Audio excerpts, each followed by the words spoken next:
Like many of you, my story in Canada starts at Pier 21 with my parents, Anna and Santo.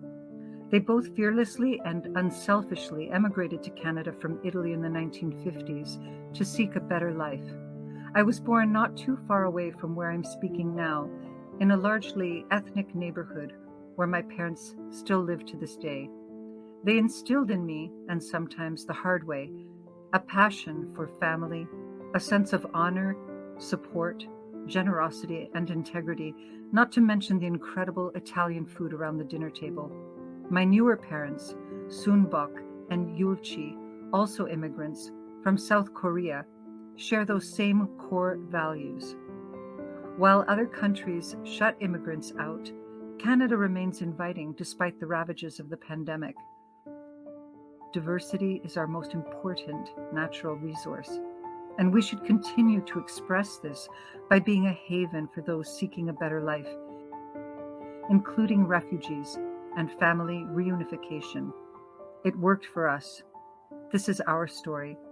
Let's turn the pages to a new chapter and allow other people to live our story. My father went to Vancouver from Abruzzo in 1922, and my mother from Calabria in 1925, well before Pier 21 in Halifax. When Mussolini joined the Axis power in World War II, Canadian hostility toward fascism became directed at Italian Canadians who were designated enemy aliens. As enemy aliens, my mother and father had to report monthly to the RCMP. When I was 5 or 6 years old, I remember going with my mother on some of the monthly visits. Many men lost jobs, including my father, who had been working at the airport. Many men had their business vandalized and found their civil liberties suspended under the War Measures Act. Most infamously, hundreds of Italian Canadians were interned for years at Camp Petawawa in Ontario. In 1957, while at a UBC, I was an undergraduate in commerce.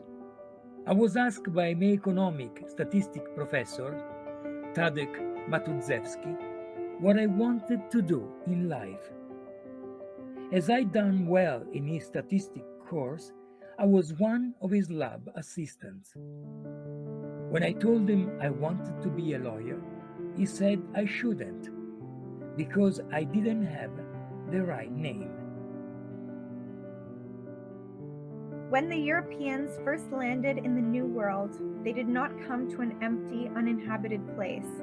They found people who for centuries had built cultures based on strong values that contributed to building the nation of Canada and that continue to shape and edify our country today. As well, I must remind honorable senators that the beautiful face of Canada today and that of the future now strongly reflect the faces of the millions of Canadians, the women, men, and children who came from every corner of the world, from every shade of color, from every creed, from every race, who have contributed to making Canada the envy of the world.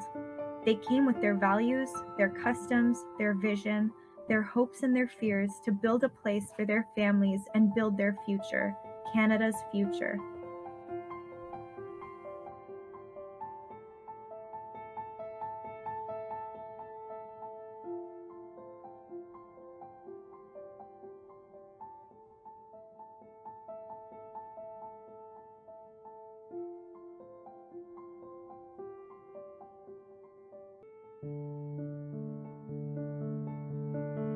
The Italian immigrants who had been pushed out of Italy, as it underwent its transformation from a feudal to a modern industrialized society, was composed of a high quotient of skilled tradesmen and artistic craftsmen.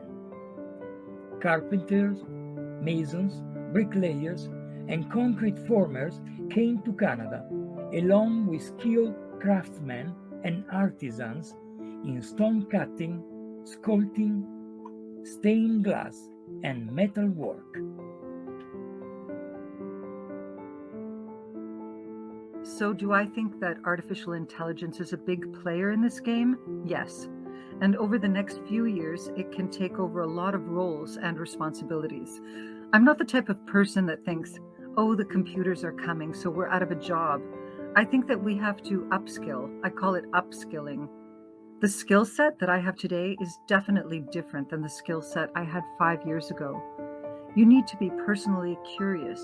You need to learn about what's happening in the digital world, and you need to use it to your advantage to help you get creative in how you're going to conduct your business. I think it would be great if everybody was an entrepreneur. If everybody realized the powerful thoughts that you can have to create solutions to problems that exist out there, while at the same time creating things that people are using. The incentive model is to just make money. I think if it was aligned with the planet and with the future, I think things need to change towards a value in creating impact, which will in turn create more money for the person.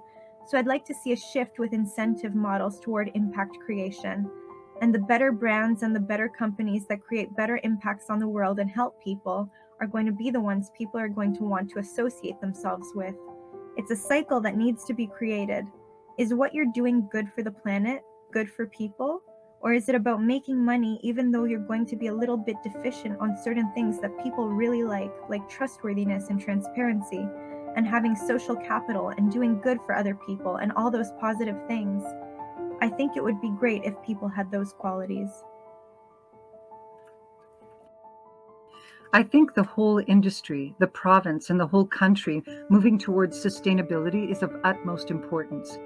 I'm of the millennial generation, and it's important to me how our world is treated. We're not just developing a community and moving on to the next one. My father has always instilled that in us. He's proud of the communities he built. He invests in those communities, and then he donates to hospitals in that community. I see it the same way, but with my millennial goggles on, doing all those things, but also having the green take on things.